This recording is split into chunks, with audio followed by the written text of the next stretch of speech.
Hi Madhu. మళ్ళీ Covid విపరీతంగా విజృంభిస్తుంది. ఇండియాలోనే కాదు, ఆల్ ఓవర్ వరల్డ్. అసలు దీని మీద నువ్వేమనుకుంటున్నావు? ఎలా కట్టడి చేయొచ్చు అనుకుంటున్నావు? అయితే ఇది ఎక్కువ మన భారతదేశంలో కంటే ఏసియన్ కంట్రీస్‌లో బాగా బా ఎక్కువ ఉంది. బాగా ఎక్కువుంది. అవును. ఇది కోవిడ్, కరోనా రూపం మార్చుకొని మళ్ళీ థర్డ్ టైమ్. హ్మ్. కోవిడ్ ఫస్ట్ టైమ్ అయిపోయింది. సెకండ్ టైమ్ అయిపోయింది. ఇప్పుడు థర్డ్ టైమ్ జేఎన్-1. ఓకే. జేఎన్-1గా పేరు పెట్టుకొని మళ్ళీ వ్యాపించింది. ఏసియన్ కంట్రీస్‌లో చాలా విజృంభిస్తున్నది. దీని యొక్క లక్షణమే తొందరగా వ్యాపించడం. బాగా. బాగా ఫస్ట్ వేవ్, సెకండ్ వేవ్ కన్నా తొందరగా వ్యాపిస్తుంది. వ్యాపిస్తుంది. ఓకే. ఒక్కసారి ఇక్కడ ఆఫీస్‌లో ఒక్కరికొచ్చిందంటే ఖతం వెంటనే ఆన్ ది స్పాట్‌లో అందరికి వెళ్ళిపోతూనే ఉంటదది. సో, దీని యొక్క లక్షణమే వెంటనే వ్యాపించడం. తొందరగా ఈజీగా వ్యాప్తి స్ప్రెడ్ చెందడం. అయిపోతుంది. ఈజీగా స్ప్రెడ్ అవుతుంది. ఈ జేఎన్ఎన్-1 అనేది. సో, వాళ్ళు WHO ఏం చెప్తుందంటే, దీనివల్ల ఎక్కువగా ప్రాణ నష్టం జరగకున్నా కూడా హ్మ్.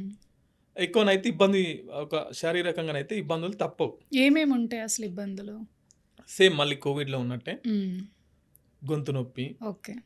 నాలుకకు రుచి తెలియకపోవడం, శ్వాసకోశ సంబంధిత వ్యాధులు, హెడేక్, తర్వాత జలుబు, దగ్గు, జ్వరము. సేమ్ మళ్ళీ రిపీటెడ్ ఇంతకుముందు కోవిడ్‌కి అయితే ఏ విధంగా ఉన్నాయో అవే మళ్ళీ సేమ్ సిమ్టమ్స్ దీనికి కూడా ఈ జేఎన్ఎన్-1 కూడా ఉన్నవి.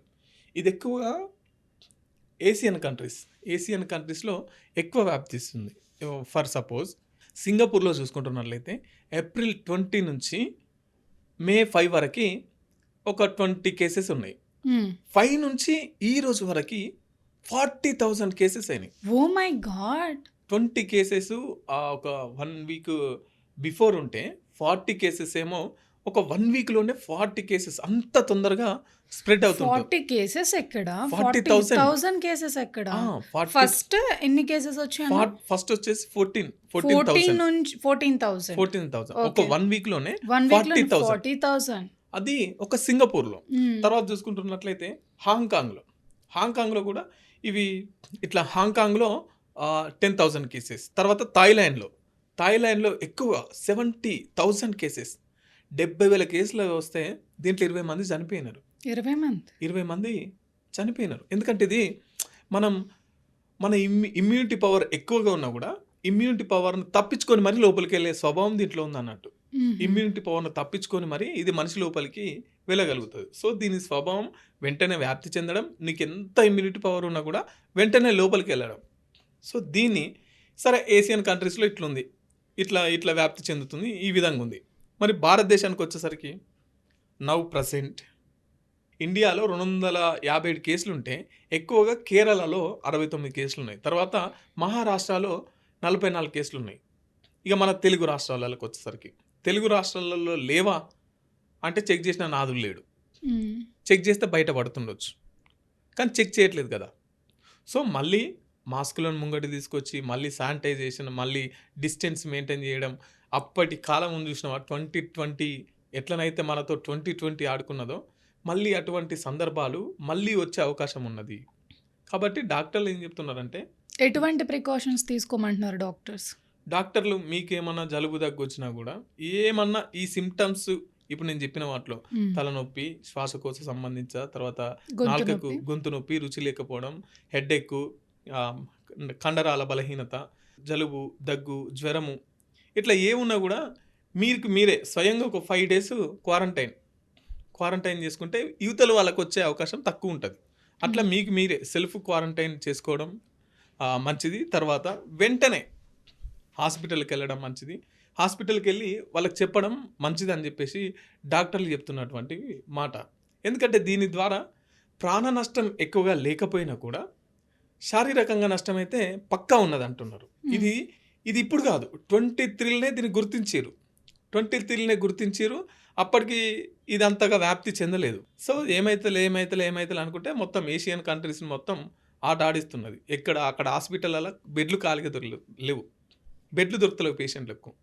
సో, అటువంటి ముప్పే భారతదేశానికి రాబోతుందా అనేది ఇప్పుడు ప్రధానమైన చర్చ. సో, అటువంటి ముప్పు రాబోతుందంటే మనం గనక ఇప్పటి నుంచే సరైన ప్రికాషన్స్ తీసుకోకపోతే ఖచ్చితంగా అటువంటి ముప్పు వస్తది. మళ్ళీ క్వారంటైన్ చేస్తారా, మళ్ళీ లాక్డౌన్ వస్తుందా అంటే అంత పెద్దగా ఉండొచ్చు. దాన్ని బట్టి మనం మాట్లాడుకోవచ్చు. ఉండకపోవచ్చు.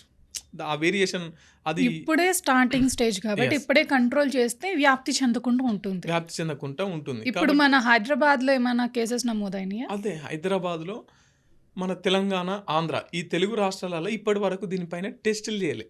మ్మ్. ఇంకా టెస్టులు జరిపితే ఏమన్నా బయటపడుతుండొచ్చు. భారతదేశంలో ఉన్నప్పుడు ఖచ్చితంగా మన ఈ తెలుగు రాష్ట్రాలలో కూడా ఉంటుంది. కాకపోతే దీని మీద టెస్టులు జరపలే.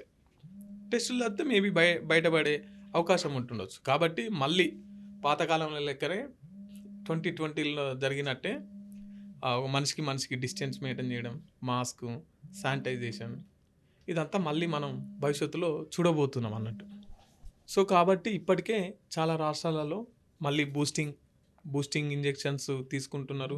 మళ్ళీ తర్వాత ఆరోగ్య కేంద్రాలు పెడుతున్నారు. దీనికి సంబంధించిన ఇంకేమన్నా జాగ్రత్తలు అయితే ప్రభుత్వాలు తీసుకుంటున్నాయి. కొన్ని రాష్ట్రాలను అయితే బూస్టింగ్ ఇంజెక్షన్స్ ఇంతకుముందుకు వేసుకున్న వాళ్ళు ఉంటారు కదా, వాళ్ళని గుర్తించి మళ్ళీ వాళ్ళకి వేయడం, మ్మ్. ఈ ప్రమాదం నుండి తప్పించడానికి ప్రభుత్వాలు అయితే కొన్ని రాష్ట్రాలలో, ఇప్పుడు కేరళ ఉంది, అక్కడ 69 ఉన్నది. దీని ప్రభావమే ఎక్కువ వ్యాప్తి చెందడం కాబట్టి అవి సెకండ్స్లో వ్యాప్తి చెందుతుంటాయి. ఇప్పుడు మనం అక్కడ చూసుకున్నాం, ఎక్కడ సింగపూర్లో చూసుకుంటే 1 వీక్కే 40,000 పెరిగింది. సో దీన్ని వ్యాప్తి చెందుతుంటుంది కాబట్టి కట్టడి చేయాలి. ఫస్ట్ ఆఫ్ ఆల్ ఇవి ఎవరెవరికైతే ఈ వ్యాప్తి చెందిందో, ఈ JN1 ఎవరెవరికైతే వచ్చి ఉన్నదో వాళ్ళందరినీ క్వారంటైన్లో పెట్టి మిగతా వారికి వ్యాప్తి చెందకుండా ఉంటే కొంచెం మనం ఏమైనా సేఫ్ జోన్లో ఉండొచ్చు. ఇంట్లో ఉండి ఎలా వైద్యం చేసుకోవచ్చు అసలు? ఇంట్లో కష్టం. ఇంట్లో అంటే నీకు ఎక్కువ ఇమ్యూనిటీ పవర్ ఉందనుకో, ఇమ్యూనిటీ పవర్ ఉన్నప్పుడు నీకు ఒకవేళ అది దీని ద్వారానైతే ఎక్కువ ప్రాణ నష్టం లేదు, బట్ ఆరోగ్య నష్టం కొంతవరకు ఉంటుందని చెప్పేసి డాక్టర్లు చెప్తున్నటువంటి మాట.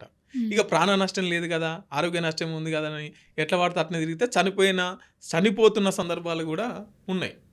దాన్ని మన బాడీ ఇమ్యూనిటీ పవర్ ఎంతవరకు తట్టుకోగలుగుతుంది, అది ఎంతవరకు అటాక్ చేస్తుంది అన్న దాని మీద ఆధారపడి ఉంటుంది. ఏది ఏమైనా మళ్ళీ లాక్డౌన్ వచ్చి మళ్ళీ ఇక ఈ చేతులకు రుద్దుడు, మాస్కులు పెట్టుకున్నాడు, మనిషికి దూరంగా ఉండు, అది చూసినాక మనం గతంలో అట్లా ఉండొద్దు అని అనుకుంటే ఇప్పుడే జాగ్రత్తలు తీసుకొని ఆ జాగ్రత్తలను పాటిస్తే మంచిగా ఉంటుంది అనేది వైద్యుల సలహాలు. ఇక చూడాలి మరి ప్రభుత్వాలు వీటిని ఎంతవరకు అరికడతాయి, లేకపోతే ఎంతవరకు లూజుగా వదిలిపెడతాయి అనేది మనం ముందు చూస్తుంటాం. ఇది ఇవాల్టి అప్డేట్. మళ్ళీ ఇంకొక అప్డేట్తో మళ్ళీ మీ ముందుకు వచ్చేస్తాను. చూస్తూనే ఉండండి BRK న్యూస్ తెలుగుడి సత్తా. నేను మీ స్వీయ వర్మ.